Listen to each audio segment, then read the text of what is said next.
friends, good afternoon everyone. I am Savitri here to discuss about few topics of physics. In the last session, we have discussed about the gravitational field. Hope you all understood. So please follow all the videos so that you can have the continuation. Only then you can understand the concepts very clearly. So this this session, we are going to discuss about superposition principle and problems, one or two problems. And before that, in the previous class, we left few pictures related to contact and non-contact forces. I will show you all the pictures. So what are all contact and what are all non-contact forces, and then let us continue superposition principle and problems. Okay? Yes, let us start this session. Yes, now see contact forces example. So this is a spring force. So this contact force, that is tensional force, is example for contact force. Example for contact force is tensional force. So tensional force is a contact force. Okay. Then the second type of force is frictional force and normal force. We can say this for both the cases, friction as well as normal. So normal force, the road will exert a force which is normal force on the tire. There is a frictional force between the tire and the road is exerting normal force on the the tire. So normal force is an example for contact force. So tensional force is a contact force, normal force is a contact force. Then we have the force due to air friction, that is air resistance. Force due to air resistance is an example for contact force. See, air resistance. So this is weight of the object acting in the downward direction, and this is force due to air. Okay. So these two forces, when they are equal in magnitude, okay, then the body will move with constant velocity called terminal velocity. So when the air force and W, weight of the object, becomes equal, okay, then so what will happen? Net force will become 0. So slowly the net force will reduce. The net force, when it becomes 0, these two forces will be equal. Okay, that is force exerted by air friction. Okay, then the object will move with a constant velocity called terminal velocity. Okay, so this force is an example for contact force. Force due to air resistance is an example for contact force. Yes, so enna force la contact force? Tensional force is a contact force, normal force is a contact force, force due to air resistance is contact force, and now applied force. So we are applying force. See, we are applying force on the object. So this is called applied force. So applied force is an example for contact force. So this is applied force. Yes. So this is the contact force, and then so here now frictional force between the tire and the road. This must be a frictional force. This is not applied force. This is a frictional force between the tire and the road. So that is the example for contact force. Okay. These are all example for contact forces. Okay. Then non-contact force example, gravitational force existing between the sun and the planet. So planet is revolving around the sun. Okay. Though they are not touching each other, and the planet to sun touch pannada illa. Okay. So planet is revolving around the sun in an elliptical orbit. Okay. So this is the example for non-contact force. Okay. Gravitational force is a non-contact force. Yes, clear? Okay. Then we have next force. See, electrostatic force. See, இப்போ வந்து ஒரு பலூனை நல்ல உலன் கிளாத்தில் வந்து ரப் பண்ணிட்டு நல்ல try ஹேருக்கு மேலே வச்சினா அந்த ட்ரை ஹேர்லாம் இப்படி எழுந்து நின்றுக்கும் பாரு. இந்த ட்ரை ஹேர் பாரு எப்படி எழுந்து நின்றுக்குதுன்னு. ஓகே, ஸோ இந்த ட்ரை ஹேர் வந்து எழுந்து நின்றுக்கும். ஓகே, ஸோ இந்த மாதிரி இருக்கிற ஃபோர்ஸ் ஆனது electrostatic force. So this is an electrostatic force. So electrostatic force is a non-contact force. Okay, then we have magnetic force. So this is called magnetic levitation. So touchல இருக்கா, இது வந்து மேக்னெட்டை வந்து object touch பண்ணுதா இல்ல, ஆனாலும் அந்த object வந்து rotate ஆகுது பத்தியா. Okay, this is an example for non-contact force. டச்லே இல்லாம so force இருக்கிறது non-contact force. Okay, so these are all example for non-contact force. பர் இந்த ஆப்ஜெக்ட் பர் சார் மேக்னெட்டிக் ஃபோர்ஸ் இருக்கிற இடத்துக்கு நடுவில் டச்லே இல்ல ஆனாலும் பாரு எப்படி நிக்குதுன்னு பாரு. Okay, so this is called magnetic levitation. So the magnetic levitation another non-contact force example. So magnetic force, gravitational force இதெல்லாம் என்னது non contact force க்கு example. Electrostatic force, magnetic force and gravitational force example for non contact forces. So these forces are example for non contact. Yes, so these are all already we have dealt. Anyhow picture I wanted to show you, so I have showed you so that you can understand the concept easily. Okay, yes, now we have 2 points to be remembered, points to be noted. So the gravitational field strength depends upon the distance. Field gravitational field strength வந்து distance பொறுத்து இருக்கு. ஆப்ஜெக்ட்ல இருந்து distance அதிகமாக gravitational field strength குறைஞ்சிட்டே வரும். ஆப்ஜெக்ட்ல இருந்து distance அதிகமாக gravitational field strength எப்படி இருக்கும்? குறைஞ்சிட்டே வரும். இப்போ இந்த இடத்துல ஆப்ஜெக்ட் இருக்கு. Okay, this is the object. Okay, இப்போ ஆப்ஜெக்ட்டுக்கு பக்கத்துல இப்போ ஆர்ங்கற பாயிண்ட் எடுத்துக்கிறேன். அந்த ஆர்ங்கற பாயிண்ட்ல okay the length of the arrow mark பாத்தீனா பிக்கரா இருக்கு. ஓகே, அடுத்தது Qங்கற பாயிண்ட்ல length of the arrow mark okay அந்த brown color arrow mark அது வந்து இந்த pink arrow mark சைஸை விட கம்மியா இருக்கு பாரு. ஓகே, அப்ப அந்த Qங்கற பாயிண்ட் R விட தள்ளி இருக்கு. சரி, அந்த ஆப்ஜெக்ட்ல இருந்து இந்த ப்ளூ கலர் ஆப்ஜெக்ட்ல இருந்து R பக்கத்துல இருக்கு, Q R விட கொஞ்சம் தள்ளி இருக்கு, P வந்து Q விட தள்ளி இருக்கு. சோ P வந்து ரொம்ப தள்ளி இருக்கு. சரியா, அப்ப தள்ளி போக போக அந்த இடத்துல கிராவிடேஷனல் ஃபீல்ட் ஸ்ட்ரென்த் நமக்கு கம்மியாகும். அந்த கம்மியாகுது கூட ஆகுதுங்கறத நம்ம எப்படி வந்து ஓகே சோ நம்ம எக்ஸ்பிளைன் பண்றோம் அப்படின்னு சொன்னா okay so the length of the okay that is now the strength of the field எப்படி இருக்கும் அப்படினா அந்த மாஸ்ல இருந்து நம்ம தள்ளி போக போக distance அதிகமாக ஓகே strength வந்து கம்மியாயிட்டே போகும். அது கம்மியாகுதுங்கறத எப்படி நம்ம இண்டிகேட் பண்றோம் அப்படினா arrow markோட length வச்சு arrow mark பெருசா போட்டா strength அதிகம் அர்த்தம், arrow markோட சைஸை சின்னதாக்கிட்டா strength கம்மின்னு அர்த்தம். சரியா, இப்ப இந்த ப்ளூ கலர் இதுதான் ஆப்ஜெக்ட், இதான் வந்து நமக்கு ஆப்ஜெக்ட். ஓகே, ஸோ இந்த ஆப்ஜெக்ட் பக்கத்துல என்ன இருக்கு? இந்த பிங்க் கலர் ஆரோ மார்க் இருக்கு. ஓகே, இந்த பிங்க் கலர் ஆரோ மார்க்கோட சைஸ் பிக்கரா இருக்கு. அடுத்தது பிரவுன் கலர் ஆரோ மார்க் இருக்கு, அதோட சைஸ் பிங்கை விட கம்மியா இருக்கு. அடுத்து ப்ளூ கலர் ஆரோ மார்க் இருக்கு, அதோட சைஸ் ரொம்ப கம்மியா இருக்கு. சரியா, அப்ப என்ன சொல்லுது? இது எதை இண்டிகேட் பண்ணுது? டிஸ்டன்ஸ் அதிகமாக கிராவிடேஷனல் ஃபீல்டு ஸ்ட்ரென்த் கம்மியாகுது அப்படிங்கறத சொல்லுது. ஸோ ஆர் வந்து ஆப்ஜெக்ட்டுக்கு பக்கத்துல இருக்கு, ஸோ அங்கே கிராவிடேஷனல் ஃபீல்டு ஜாஸ்தி. Q ஆரை விட கொஞ்சம் தள்ளி போயிடுச்சு, ஸோ கிராவிடேஷனல் ஃபீல்டு வந்து அங்கே கம்மி. P வந்து ரொம்ப தள்ளி இருக்கு, அப்போ கிராவிடேஷனல் ஃபீல்ட் ஸ்டில் லெஸ். அந்த இடத்துல கிராவிடேஷனல் ஃபீல்டு வந்து ரொம்ப லெஸ்ஸாக இருக்கு அப்படிங்கிறத சொல்லுது. சரியா, அப்போ கிராவிடேஷனல் ஃபீல்டு தள்ளி போக என்ன ஆகுது? கம்மியாயிட்டே போகுது. Okay, so gravitational field at P is less than gravitational field at Q is less than gravitational field at R. ஓகேனா, பிகாஸ் ஸோ த பாயிண்ட்ஸ் என்ன ஆகுது? தள்ளி போயிட்டே இருக்கு. Okay, now the second point. First point என்ன? First point to be noted என்னது? Gravitational field வந்து depends upon the distance of the okay point okay from the mass. இப்போ டிஸ்டன்ஸ் இன்க்ரீஸ் ஆக கிராவிடேஷனல் ஃபீல்டு வந்து டிக்ரீஸ் ஆகும் அப்படிங்கிறத சொல்லுது.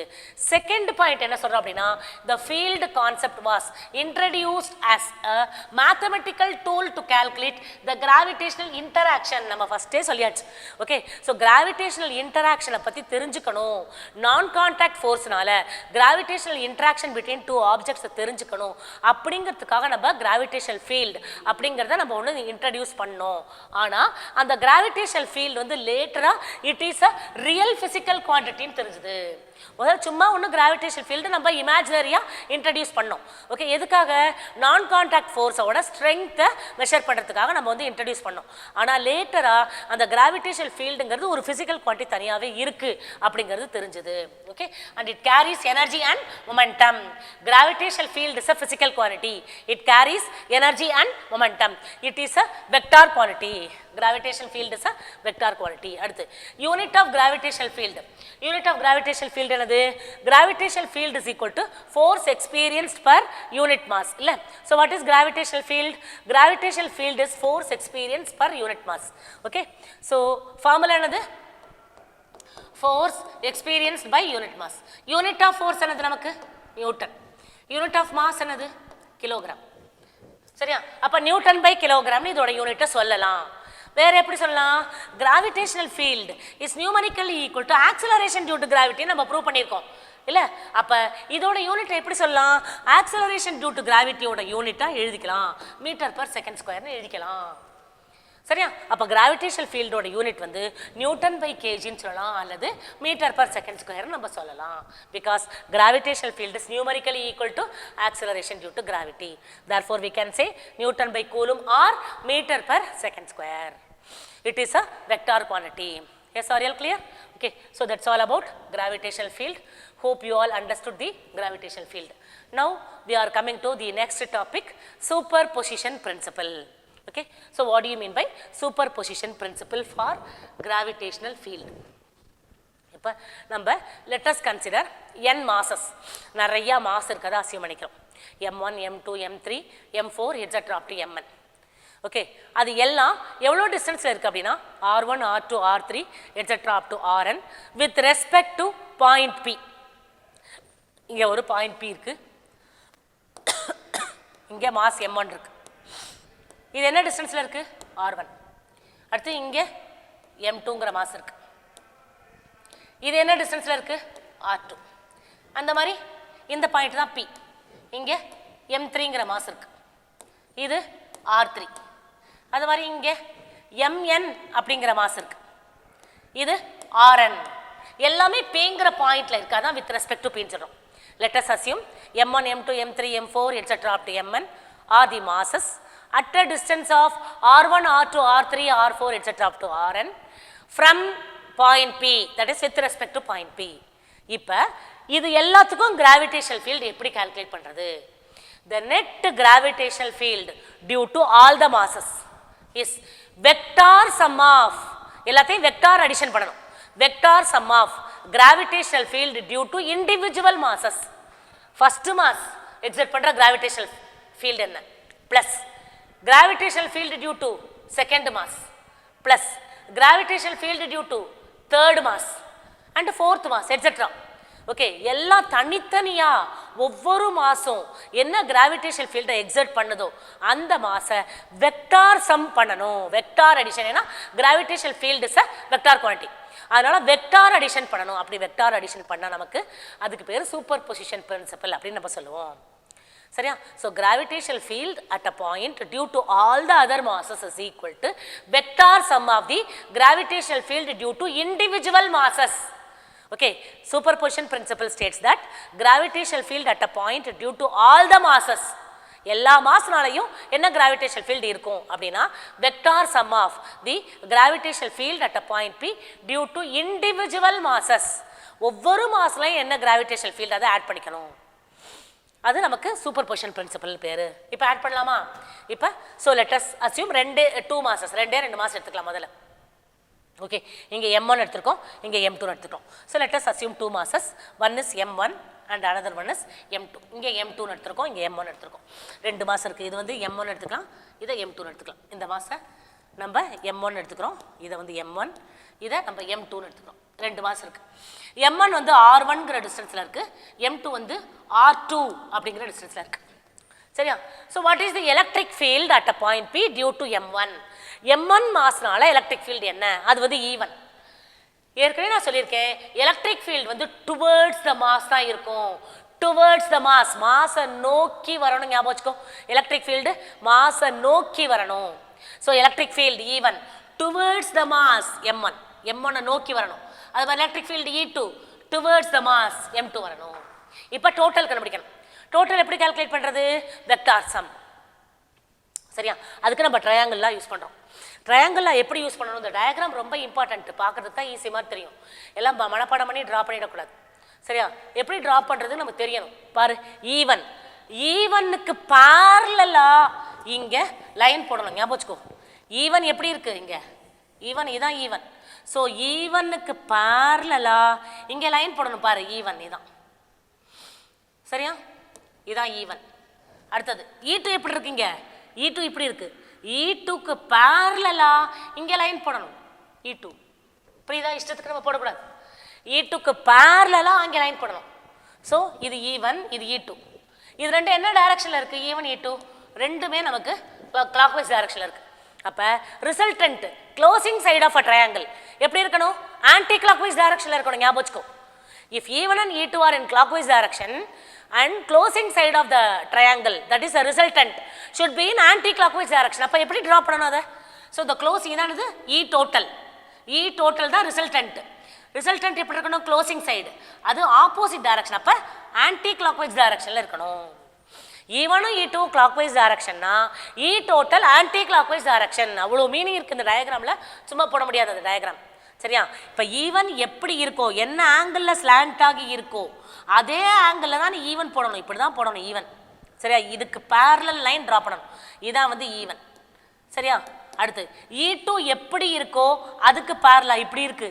அப்போ இதுக்கு பேரலாக நீ லைன் பண்ணணும். ஓகே, இதுதான் E2. சரியா? இது ரெண்டு என்ன டைரக்ஷன்? Clockwise direction. அப்போ E total எப்படி இருக்கணும்? ஆன்டி கிளாக்வைஸ் டைரக்ஷனில் இருக்கணும். அப்படி தான் நீ போடணும். So if E1 and E2 are in clockwise direction, E total should be in anti-clockwise. If E1 and E2 are in anti-clockwise, E total must be in clockwise. Okay, this is called superposition principle. இதானது resultant. E total தான் resultant. அந்த resultant எப்படி இருக்கும்? இது parallelogram அல்லது triangle கூட சொல்லலாம். Okay, so when two vectors are taken along the adjacent sides of a parallelogram, okay, then the resultant will be along the diagonal passing through the common tail of two vector. Okay, diagonal resultant எங்க இருக்கும்? diagonalல இருக்கும். Okay, diagonal எங்க இருக்கும்? எப்படி pass ஆகணும்? இந்த ரெண்டு வெக்டாருக்கும் common tail வழியா பாஸ் ஆகணும். இப்போ E1 இதான் E1. ஓகே, E1க்கு ஹெட் வந்து ஆரோ மார்க், இந்த பாயிண்ட் டெயில், இந்த Pங்கிற பாயிண்ட் தான் டெயில். E2க்கு ஹெட் தான் இந்த ஆரோ மார்க், இதோட டெயில் P தான். அப்போ P தான் காமன் டெயில். E1க்கும் E2க்கும் P தான் காமன் டெயில். அப்போ காமன் டெயில் வழியா பாஸ் ஆகணும். எது? ரிசல்டன்ட். So E total. பாத்தியா? the E total must pass through the common tail. அதாவது P வழியா பாஸ் ஆகணும் அந்த E total line. E total line must pass through P. புரியுதா? ஓகே, ஸோ ஃபிசிக்ஸ் இஸ் புரிஞ்சு படித்தா அவ்வளோ ஈஸி, புரியலன்னா ரொம்ப கஷ்டம். சரியா? So you must understand and learn. Okay, so when two vectors E1 and E2 are taken along the adjacent sides of a parallelogram, okay, and அப்ப என்ன ஆகணும்? the total E total must be along the line. okay, எப்படி இருக்கணும்? line passing through the common tail of two vector. இந்த ரெண்டு வெக்டாருக்கும் common tail எதுவோ அதுல pass ஆகணும். அப்ப இதுதான் E total. அப்ப E totalோட டைரக்ஷன் என்னது? இந்த Pங்கிற பாயிண்ட் வழியா பாஸ் ஆகணும். Okay, so hope you all understood this. okay, இப்போ நம்ம வந்து நெட் கால்குலேட் பண்ணணும். இப்போ E1 என்னது? E1 கால்குலேட் பண்ணணும். நமக்கு ஃபார்முலா தெரியுமா? Total E total equal to gravitational field total equal to force due to first mass E1 plus, okay,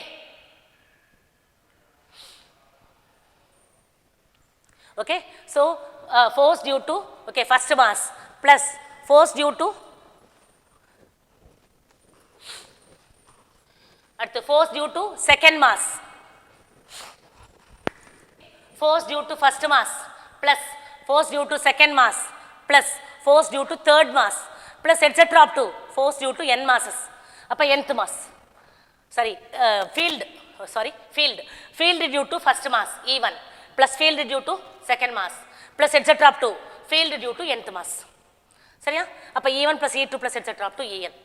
even E4 நமக்கு ஃபீல்டுக்கு ஃபார்முலா தெரியும். ஃபீல்டுக்கு என்ன ஃபார்முலா? இப்போ தான் டிரைவ் பண்ணி வச்சுருக்கோம். gm/r² into r cap. இதுதான் ஃபார்முலா. ஓகே, ஃபீல்டுக்கு formula gm/r² into r cap. gmனா ஃபர்ஸ்ட் மாஸ்னா m1 by r1² into r1 cap minus, எல்லாமே மைனஸ் சைன், ஃபார்முலாலே மைனஸ் சைன் இருக்குது. Minus gm2, this must be m2. Okay, so m2 by r2² into r2 cap minus etc up to minus gmn by rn² into rn cap. எல்லா மாஸோட okay gravitational field எல்லாத்தையும் add பண்ணியாச்சு. First மாஸோட gravitational field plus second மாஸோட gravitational field plus etcetera up to nth மாஸோட gravitational field எல்லாத்தையும் add பண்ணியாச்சு. Okay, add பண்ணியாச்சு. இப்போ நம்ம எப்படி எழுதிக்கலாம்? அதை சமேஷன் எழுதிக்கலாம். Summation i is equal to 1 to n. Okay, summation i is equal to 1 to n. எம்முக்கு பதிலாக என்ன எழுதிக்கணும்? mi ri by ri square. இதெல்லாம் i வரணும். mi RI ஒன்னெல்லாம் இருக்கக்கூடாது RI okay GMI by RI square into RI cap அப்போ ஐயோட value என்னது 1லேருந்து n வரைக்கும் ஐக்கு பதிலாக 1 சப்ஸ்டிட் பண்ணால் ஃபர்ஸ்ட் மாஸ் கிடச்சிரும் ஃபர்ஸ்ட் மாஸோட கிராவிடேஷனல் ஃபீல்டு ஐக்கு பதிலாக 2 சப்ஸ்டிட் பண்ணால் செகண்ட் மாஸோட கிராவிடேஷனல் ஃபீல்டு ஐக்கு பதிலாக 3 சப்ஸ்டிட் பண்ணால் தேர்ட் மாஸ் n சப்ஸ்டிட் பண்ணால் nth mass so gravitational field கிடச்சிரும் அப்போ இதை எப்படி ஜென்ரலாக எழுதிக்கலாம் summation I is equal to 1 to n GMI by RI square into RI cap அப்படின்னு நம்ம எழுதிக்கலாம் so this is the gravitational field அதோட superposition principle okay so எல்லாம் I வரணும்ப்பா இங்கே so this should be I summation MI RI square into RI cap is clear now இப்போ discrete மாஸுக்கு பதிலாக கண்டினியூஸ் மாஸ் டிஸ்ட்ரிபியூஷனாக இருந்தா கண்டினியூஸ் அப்படிங்கிற word வந்தாலே நம்ம என்ன யூஸ் பண்ணணும் இன்டகிரேஷன் யூஸ் பண்ணணும் டிஸ்கிரீட்னா சமேஷன் யூஸ் பண்ணணும் continuousனா okay so integration use பண்ணணும் so we must integrate so for continuous mass distribution total mass m then the gravitational force field at a point P is calculated using the method of integration so integration formula use பண்ணி okay gravitational field calculate பண்ணணும் discrete mass distribution இருந்ததுனா summation calculate பண்ணணும் continuous mass distribution இருந்ததுனா integration methodல calculate பண்ணணும் that's all about superposition principle yes now so we have example 6.3 so let us deal now the example 6.3 இப்ப read பண்ணிக்கலாம் so two particle of masses m1 and m2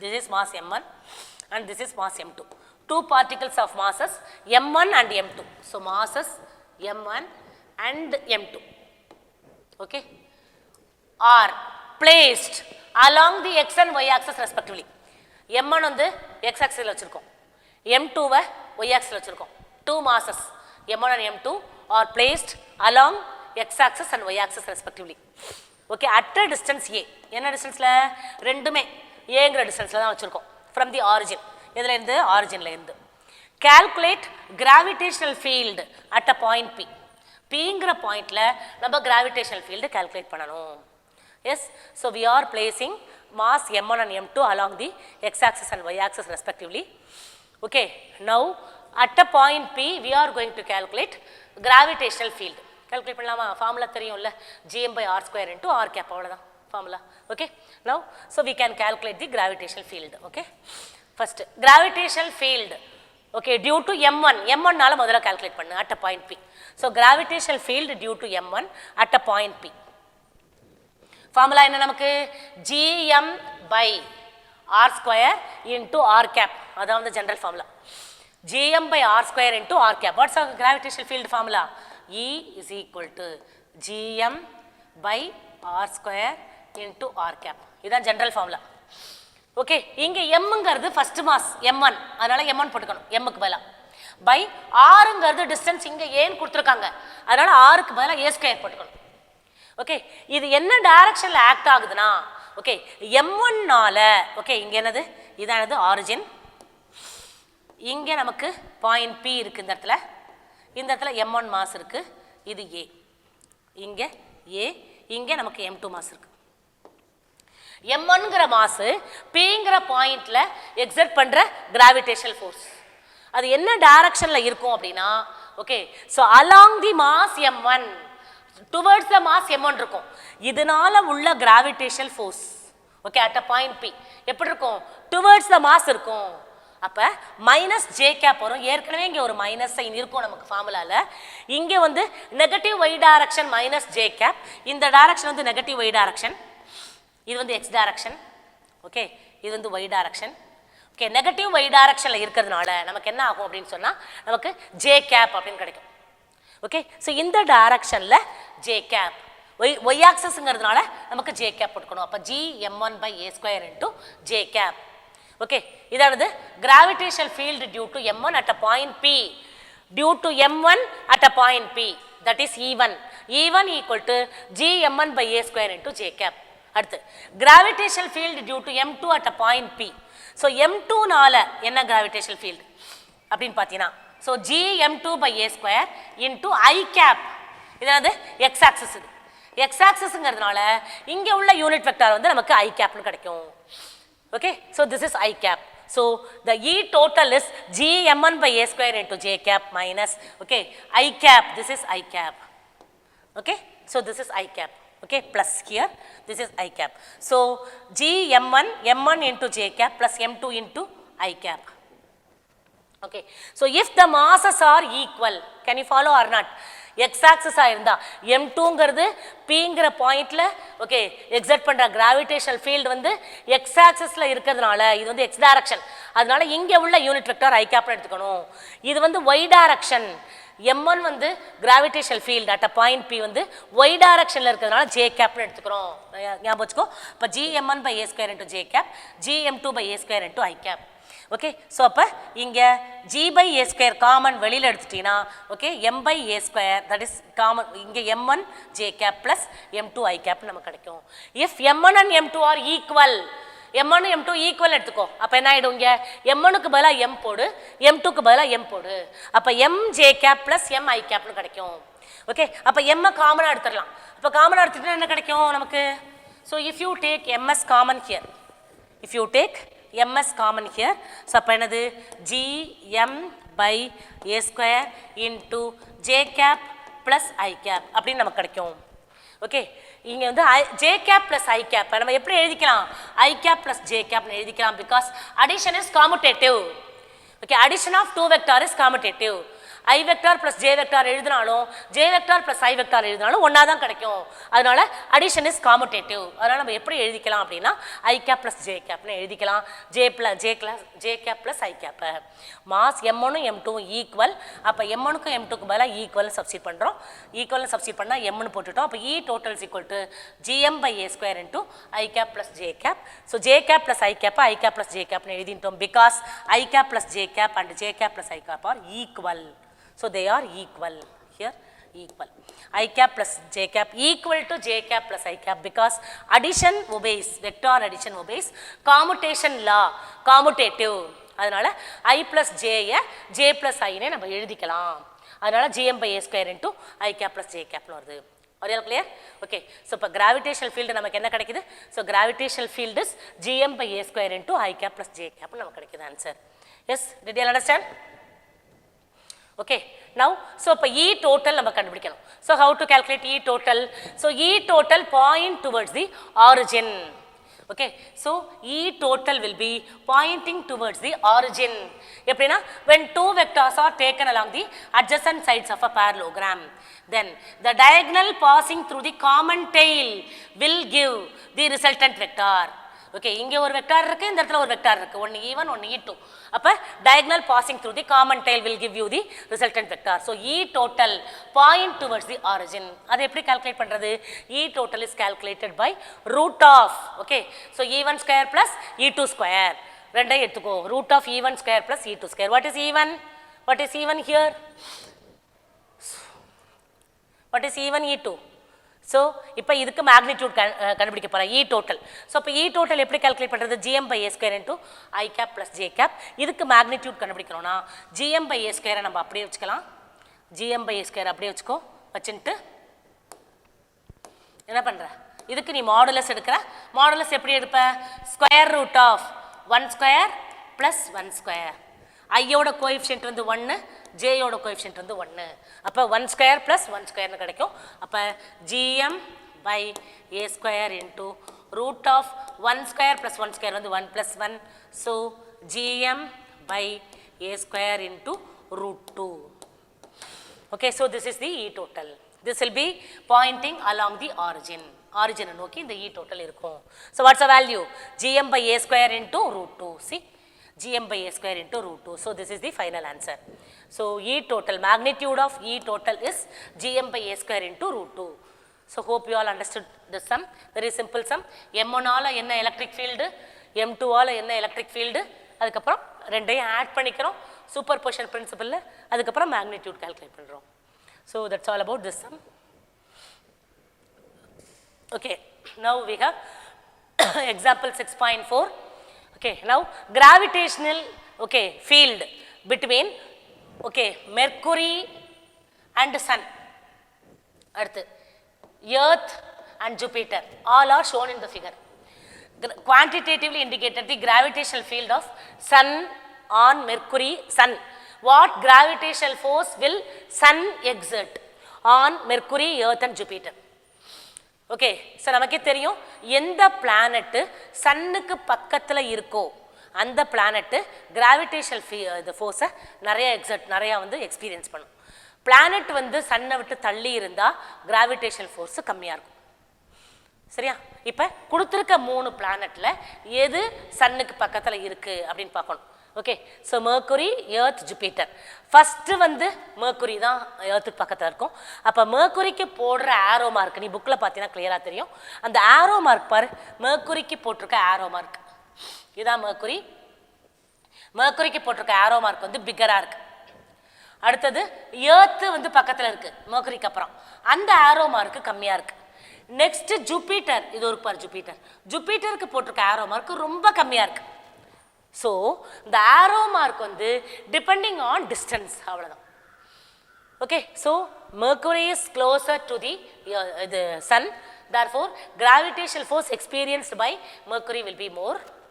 Next to Mercury, Earth is closer to the sun, therefore gravitational force experienced by Earth is less than Mercury but greater than Jupiter.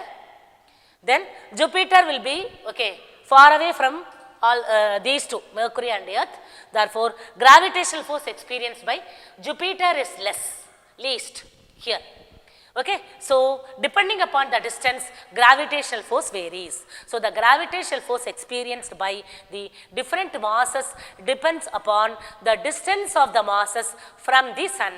இப்போ சன்னுலேருந்து தள்ளி இருந்தால் gravitational force வந்து less, சன்னுக்கு பக்கத்தில் இருந்தால் gravitational force வந்து மோர். அப்போ எந்த planet பக்கத்தில் இருக்குது, எந்த பிளானட் வந்து தள்ளி இருக்குது அப்படிங்கிறத பார்த்து நம்ம என்ன செய்யணும், கிராவிடேஷனல் ஃபோர்ஸை quantitatively we have to express. So இப்போ எது closer? Mercury is closer, so gravitational force is more. Okay, so Earth is next closer, so அதோட ஆரோ மார்க்கோட இது சைஸ் வந்து Mercuryயோட கம்மியாக இருக்கணும், ஜூபிட்டரோடது ஸ்டில் லெஸ்ஸாக இருக்கணும். Yes, clear? So hope you all understood this topic. Okay, so let us conclude this session by this. So tomorrow let me come with new topic. Okay, thank you students, bye.